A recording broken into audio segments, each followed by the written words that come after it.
She was 17 years old. She loved makeup, art, and building a little corner of the internet that felt like hers. She had just graduated high school, had college plans, had dreams she was actively working toward. And the man who took all of that away from her, he documented it.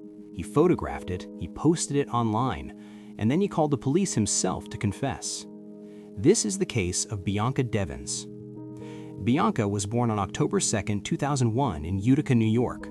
Her mother, Kim, was only 17 years old when she had her, barely more than a teenager herself. And she was doing it alone. No partner, no support system, just the teenage girl raising a daughter with whatever she had. In a lot of ways, Bianca and Kim grew up side by side.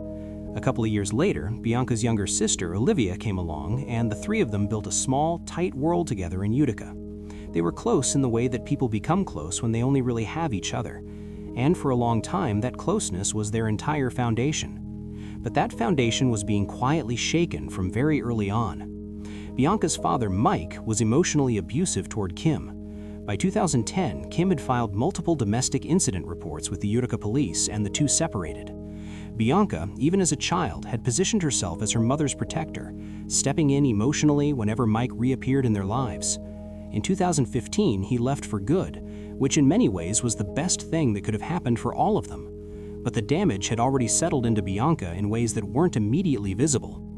By the time she was 9 years old, Bianca had begun experiencing separation anxiety. Being away from her mother or her home triggered a kind of panic that made school feel impossible. Kim, to her credit, never forced it and never punished her for it.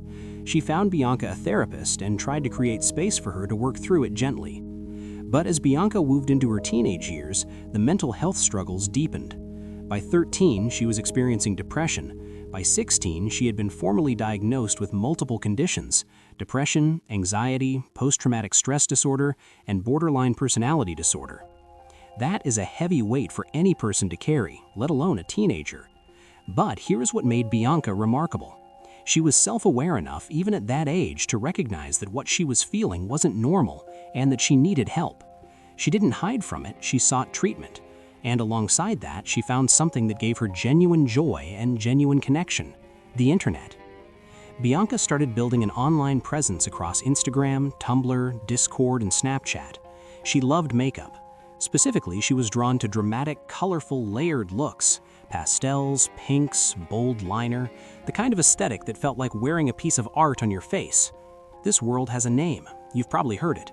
It's called the e-girl aesthetic. Think heavy eye makeup, dyed hair, layered clothing that pulls from gaming culture and anime. Bianca was genuinely talented at it and began building a following who came specifically for her looks and her creative energy.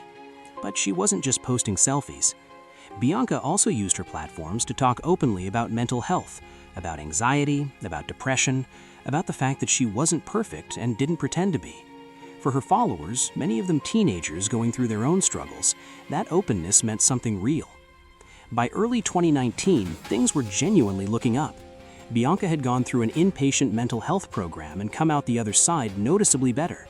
Her family could see it. She seemed lighter, more present.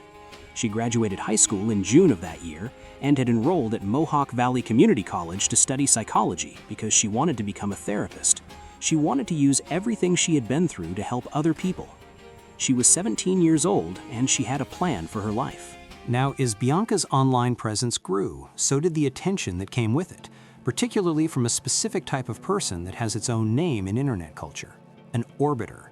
An orbiter is someone who is attracted to a person online and circles them from a distance.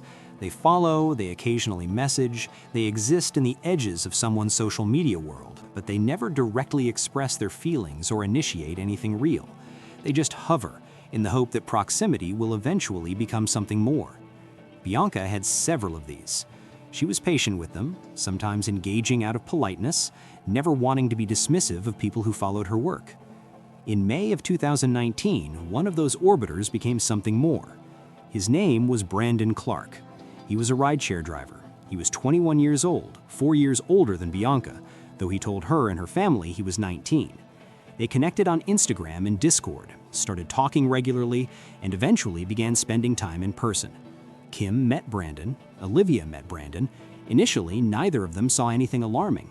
Kim later described him as a goofy boy-next-door type, someone she never imagined would hurt her daughter in any way. Brandon shared things with Bianca designed to create closeness. He told her he had grown up in an abusive household and had spent time in foster care. Whether or not this was true, it worked. Bianca, who had her own history with a difficult home environment, felt a degree of empathy toward him. Some reports suggest the two briefly dated, but what's clear from every account is that on Bianca's side, it was never serious and never exclusive. She told Brandon directly that she was ambitious, that she was focused on college and psychology, and that she wasn't looking for a committed relationship. She was clear about this, but Brandon had already decided in his own mind that Bianca was his. The first visible sign of this came at Bianca's graduation party in June. Brandon attended and spent the evening introducing himself to people as her boyfriend, telling strangers they were together. Bianca found it strange, but neither she nor Kim flagged it as a serious warning sign at the time, perhaps assuming it was a poor attempt at a joke. Looking back, it was neither a joke nor a small thing. It was a signal. A couple of weeks after the graduation party, Bianca found out that a Gothic singer she loved, Nicole Dolan-Ganger, was performing a concert in Queens, New York City. She desperately wanted to go, but she was 17. She had never navigated New York City on her own, and her mother wasn't comfortable with her going alone. She asked Brandon to take her. He said yes immediately. Kim felt reassured. There would be an adult present, someone she knew, someone she trusted. Bianca would be safe. This also meant something significant for Bianca personally. Her entire life, her anxiety had kept her close to home and close to her family. This was one of the first times she was doing something completely independently, going somewhere new, attending a concert, existing in the world on her own terms. She was excited in the way you only are when something feels like a real step forward. She tried on multiple outfits in the days leading up to it. She asked her mom for feedback. She was counting down to it. There was also one more detail.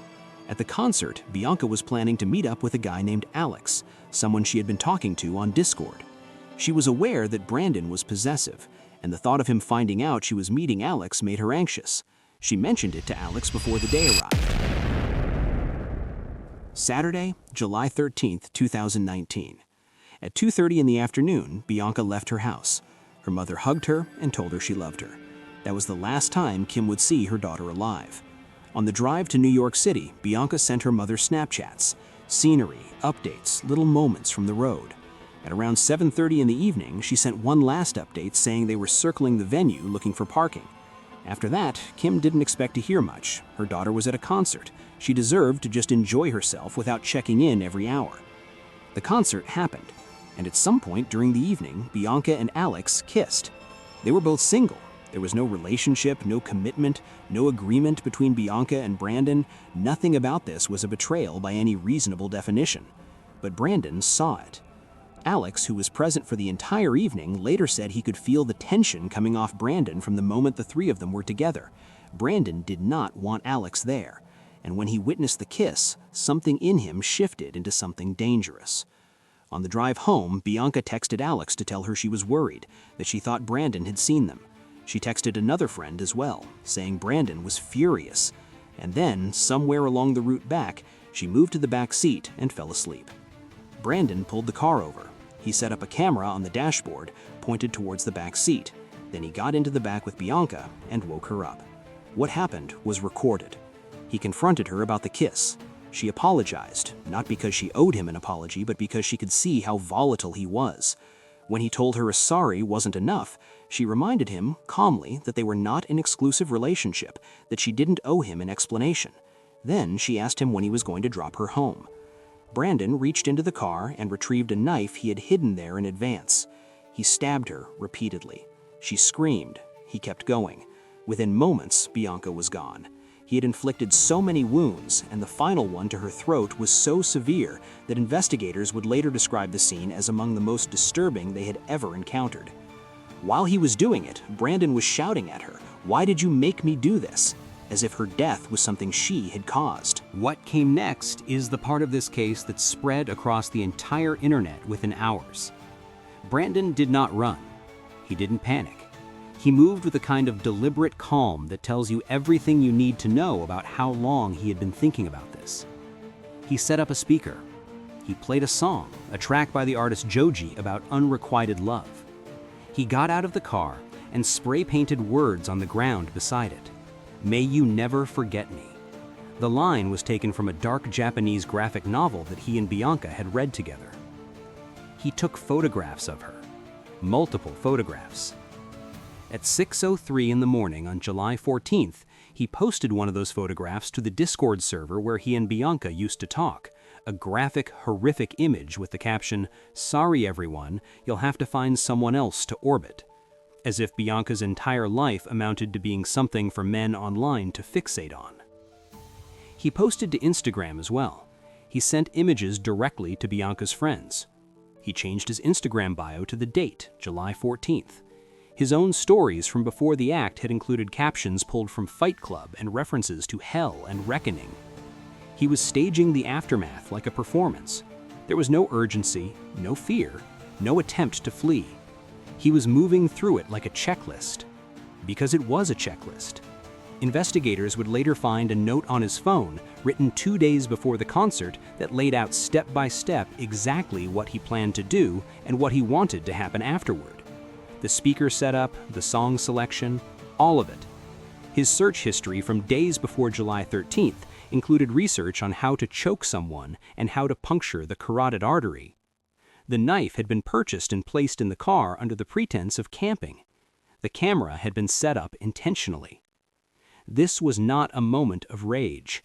This was a planned act carried out by someone who had decided, in advance, that if Bianca would not be his, she would not exist. Back in Utica, the morning of July 14th arrived quietly. At 7 a.m., the doorbell rang at Bianca's house. Olivia opened the door. Police officers were standing there asking about her sister. Kim came to the door, confused and immediately frightened, and told them Bianca had gone to New York City for a concert the night before and hadn't come home. The officers told her to call her daughter. Every call went to voicemail. And then, from another room, Kim heard a sound she described as unlike anything she had ever heard from her younger daughter. Olivia had received a message. Someone had sent her the photograph. She knew immediately. Kim went into denial, repeating that it couldn't be her daughter, that the girl in that image was not Bianca, the same Bianca she had hugged at the door less than 24 hours earlier, excited about her first real concert, wearing the outfit she had spent days choosing. Meanwhile, Brandon had called 911 himself. He gave the dispatcher the address of the crime scene, confirmed what he had done, gave Bianca's full name, and said that by the time police arrived, he intended to end his own life as well. Officers moved fast. When they reached a location Brandon had described, they found his car parked and Brandon standing outside it holding the same knife, now pressed against his own throat.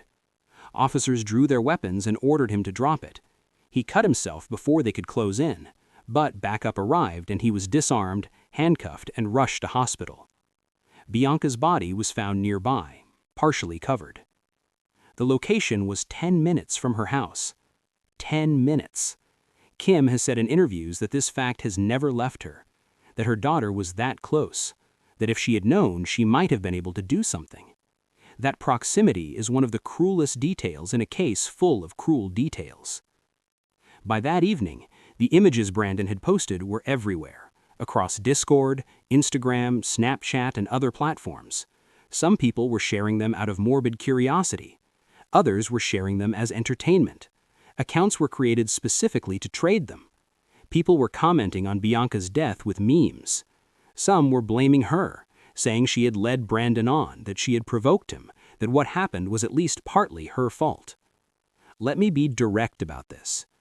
Every statement from every person connected to this case confirms the same thing. Bianca and Brandon were not in a relationship. She had made that clear to him. She was not exclusive with anyone. She owed him nothing. What happened in that car was not the result of a betrayal. It was the result of a man who had decided that a woman's existence was conditional on her being available to him, and who had planned what he would do if she wasn't. No version of events makes what Brandon did justifiable, not even close. Kim went public almost immediately, not just to grieve, but to beg people to stop sharing the images of her daughter, to remind them that behind that photograph was a real child. Her child. A girl who had big dreams and a kind heart and who deserved to be remembered as a person, not consumed as content. It was an uphill battle. The platforms had no rapid response systems in place to remove this kind of material and block duplicates as they spread. Kim began advocating for what she called Bianca's Law, legislation that would put real pressure on social media companies to remove graphic content quickly and treat the posting of such material as a criminal act. But something else happened alongside the horror. People who had loved Bianca online, who had followed her art, her aesthetic, her openness about mental health, started pushing back against the darkness. They created and spread a hashtag, #PinkForBianca. The idea was simple. Flood the internet with soft pinks, flowers, clouds, hearts, and cats so that anyone searching Bianca's name would find beauty instead of violence. It worked. And I think that's how she deserves to be remembered. Not as a victim, not as a photograph, but as a creative, ambitious, self-aware young woman who had fought hard to get to a good place in her life, who had plans, who had a mother and a sister who loved her completely, and who only had just begun becoming who she was always going to be. On July 15, 2019, Brandon Clark was charged. He initially pled not guilty, which was absurd given that he had documented and broadcast the entire thing himself. He eventually changed his plea to guilty before trial. He then attempted to withdraw that plea. The judge denied it. On March 16, 2021, Brandon Clark was sentenced to 25 years to life in prison. And Bianca's family finally had something that looked like justice, even as they continue to live every day with the part of this story that no sentence can ever address.